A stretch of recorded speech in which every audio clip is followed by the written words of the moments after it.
Well, hey there, guys, and welcome into another episode of the Winsome Creationist. In this episode, I want to talk to you about an article that was written on July 18th, 2022. It was by Todd Wood, and the timing of the article, I think, is somewhat ironic because I highly doubt that when he wrote this article, he would have imagined becoming the target of a very similar kind of article, except written by the individual, or at least endorsed by the individual about whom the original article was about. Okay, now if that sounds confusing to you, don't worry. I just confused myself too. And so I'll walk through this. So Todd Wood, on his article, on his blog rather, that's at toddcwood.blogspot.com, he wrote an article called "Give Me a Break - Ken Ham's Hyperevolution." Okay, and this was written again a little less than a year ago on July 18th, 2022. And what he did was he was responding to this thought that has been insinuated, increasingly often.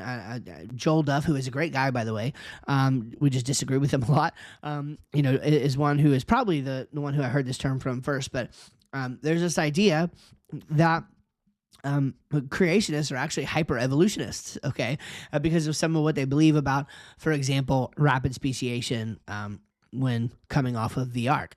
And so Todd Wood wrote an article defending Ken Ham, sort of rebuffing this idea.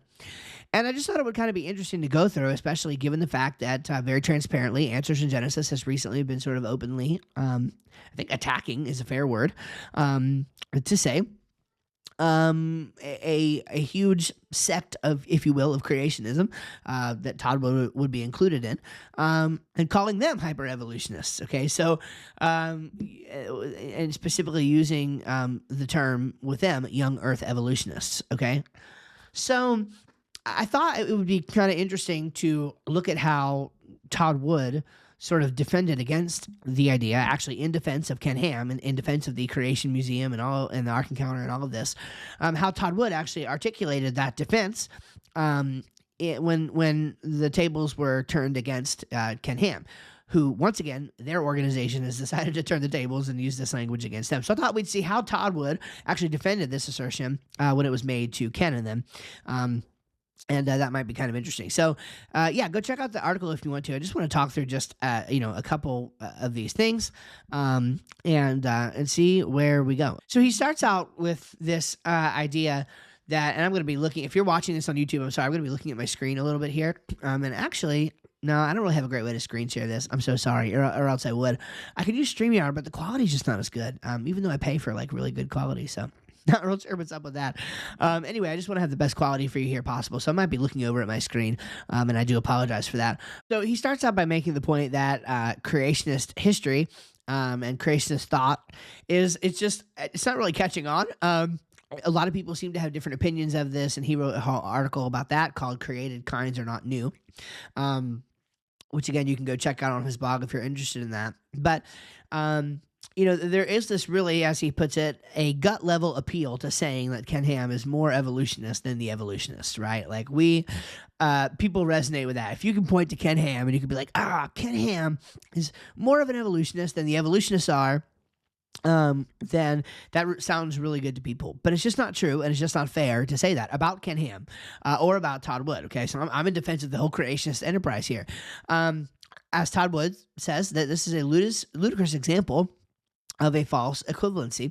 And he gives us 5 different definitions for how the word evolution can be used. Now, I've heard different people talk about this, but I think talking through these 5 definitions that Todd gives us would be kind of a useful exercise.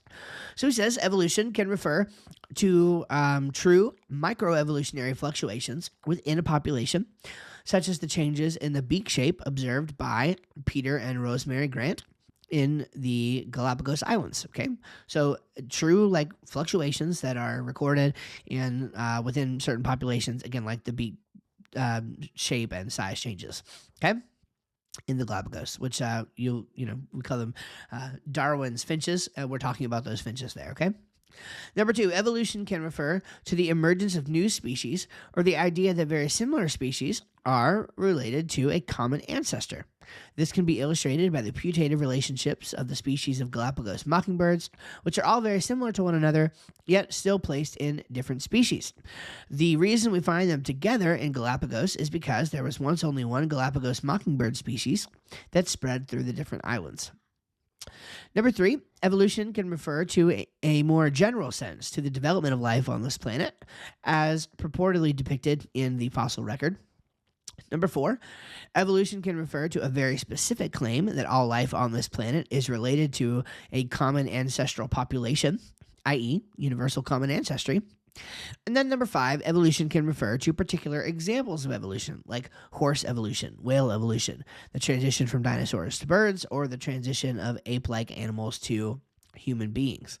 And he points out very correctly that there's an attitude today that sort of says that all of these different senses of evolution follow logically and also inevitably from the very first sense. So in other words, if you have this idea that evolution can refer to true micro fluctuations like sizes in beak, shape and things like that, if you can take that and you can extrapolate that back, that all of these other examples of evolution that were mentioned actually follow logically from the first one. And he makes the point correctly that can't be more obviously wrong.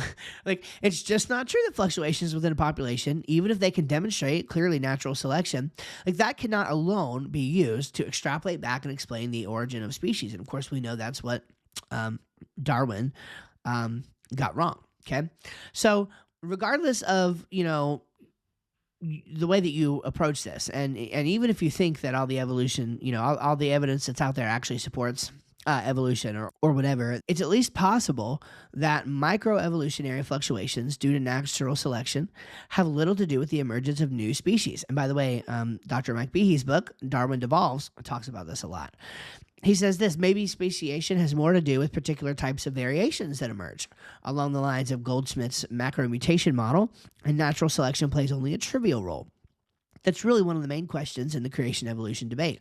To what extent does the undeniable evidence of microevolutionary change or the compelling evidence of speciation relate to other sorts of evidence, like the fossil record or comparative genomics? Okay, so when you look at these different senses of evolution that we have, to immediately equate that, man, one of those follows from the other, that they all follow from the other without the additional factors of evidence that need to be mixed in there, is just wrong. It's actually quite wrong.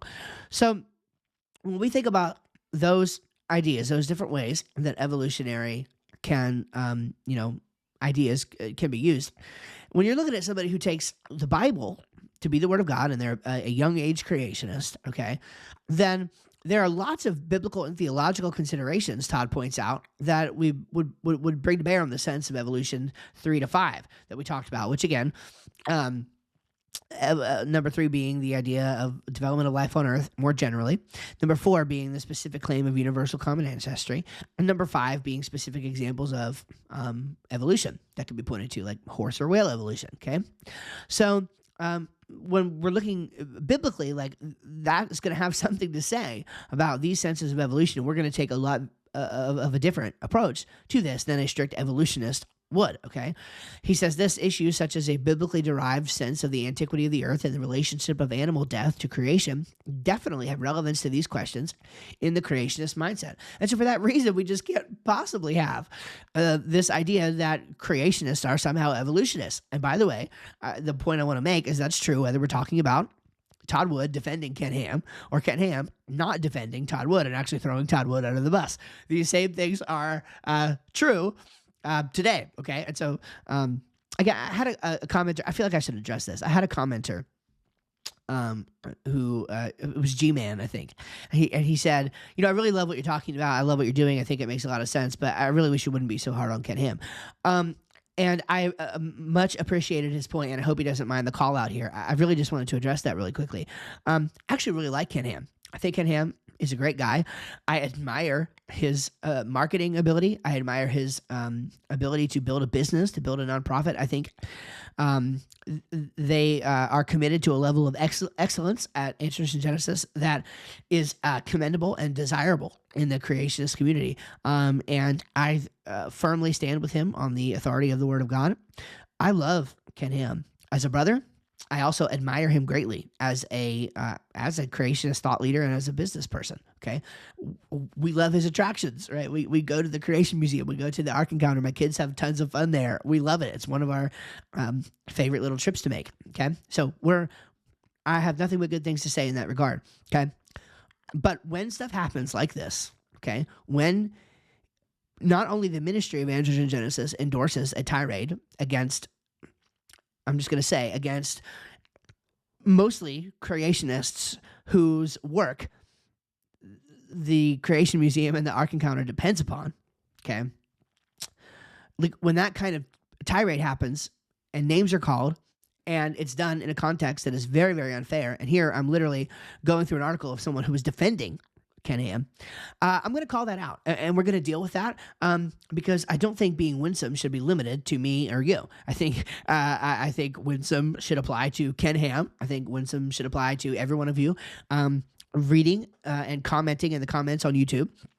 And I don't know. I just think that we should all be sort of held to that standard. And so I don't want anybody to ever think that I'm like attacking Ken Ham. That's not the point. There have been lots of other voices in the creationist world who have been less than winsome. It's just if Ken Ham is going to not only his ministry endorse, but then he is going to put in this series his own article and punctuate the statement that, yeah, we're doubling down on this language of young earth evolutionists against these particular people who, oh, by the way, just so happen to be responsible for a lot of the research that's making them money in their attractions. Yeah, I'm going to say something about that. And I'm going to very specifically make those claims because, again, I don't have a problem with him otherwise. I mean, I think he's a great guy. I don't know him personally, of course, but my perception of him is that he loves the Lord and he's doing great work, and I admire that. But, you know, let's be Christians to each other about this stuff, okay? And let's give each other the benefit of the doubt. So, moving on, okay. Like Todd said, issues such as, you know, a biblically derived sense of the age of the earth, the relationship of animal death, all of these things bear into the question and the creationist mindset that we're talking about right now, again, whether it's Todd Wood or Ken Ham. And so he points out that we're just going to look at the reality of what Ken Ham believes about the different senses of evolution, okay? So we repeated those 5 before. Now let's look at those same 5. In context to what Ken Ham would believe about them, and I'm just going to read verbatim from Todd's article. He says, evolution as macroevolutionary fluctuations in populations. I might be wrong, but I can't think of any examples from the last 20 years in which he, in other words, Ken, has rejected this sense of evolution. We could dig up plenty of examples where he objects to calling this evolution, or where he goes on to say that this doesn't support molecules to man evolution, but the reality of fluctuating finch beaks doesn't seem to bother him. Number 2, evolution as speciation or species relationship. This is a bit more murky. I've always perceived him as being very careful in his language. Species comes from created kinds. I confess I don't fully grasp his point here, but I don't think he means that created organisms were a different sort of category than modern species. Species don't just change into other species. Whatever he means, he's always insistent that these changes only take place within the confines of those original created kinds. There is no change from one kind to another, I think he might have meant to say. Okay. Number 3, evolution as a gradual development of life on this planet. Obviously, he rejects this. Life was created suddenly. It did not gradually develop. Number 4, evolutionary as universal common ancestry. Again, he totally rejects this claim. And then 5, evolution as specific instances. It sort of depends on the example, but mostly these are rejected. Dino to bird, land animal to whale, ape to human are all rejected. So for these 5 senses of evolution, Ken Ham is okay, just okay, with one of them, as long as you don't call it evolution, and is arguably a bit unclear on number 2, the second sense that evolution can be used in, and then totally rejects the other ones, 3 to 5. So, as Ken Ham, or as Todd says in his words, Ken Ham's hyper-evolution is nothing shocking at all, and really isn't newsworthy, except for one little bit. He doesn't like calling it evolution. And he makes the point, too, that he doesn't really like calling it evolution either, for the simple reason that the popular imagination identifies evolution with sense 3, the idea of the gradual development of all life on this planet. And he makes the point that as a scientist and scholar, he can understand, like, actually using evolution to describe senses 1 to 2. But as an educator, he understands also that doing so leads them to evolution, or leads somebody to think evolution. And so, he did say, and this is an important point because I've talked with some about this, and he probably needs to be a little bit clearer about this, but his sentiment here I think is helpful. He says, I want to make sure that I'm fully understood by my audience. I need to find a way to communicate that to the audience. I do not advocate universal common ancestry or interpreting the fossil record as a gradual development of living things, and that's a critical distinction. And then finally he addresses the idea that, well, somebody might say that speciation just is evolution. You know it and you're dishonest because you won't admit it. And I've heard this attitude a lot in the anti-creationist community. It's all you biologists, creationists out there who say that speciation, doesn't lead to this longer, macroevolution or whatever you would call it, the gradual development of life from an early common ancestor. That you're just lying, you're dishonest and you're wrong. He makes the point, Todd does, to say, no, I think that's totally wrong. He says, what I advocate differs in very important ways from those other senses of evolution, and hence I think it's worthy of either a new name or at least not confusing people with the same name. He's very clear that he does not accept universal common ancestry, and he does not believe that the fossil record preserves a record of the gradual development of life on this planet. So who did I record this episode for? Well, number one, for anyone who's just interested in the recent sort of controversy around hyperevolution that's been going on. Also, I wanted you to kind of see that a lot of these thoughts, again, if you just read what people have written, a lot of these thoughts have been published already, right? Their thinking is out there in public for you to find. I also kind of wanted to get Todd's intentions across, despite the fact that maybe he can sometimes come across as a little abrasive, for which he has also publicly apologized and wants to do better. I think it's very commendable that how he defended Ken Ham in this, and I think it's very sad that was not extended the other way in recent days for presumably marketing purposes. Kind of sad. I think let's be a Christian. Let's do our best to be winsome, and let's use words and definitions not loosely, but with precision, and be careful when we're interacting with each other. That is going to be a critical distinction to making sure that we're doing this right and that we're glorifying God through the work that we do as creationists. I hope you found this episode helpful. Next up, in a couple weeks, we're going to have probably another interview podcast. I've got a couple that are kind of in the fire right now, and I'm really excited about sharing with you. So those are coming up soon. Can't wait to share more with you then. You guys take care. God bless. We'll see you next time here on the Winsome Creationist.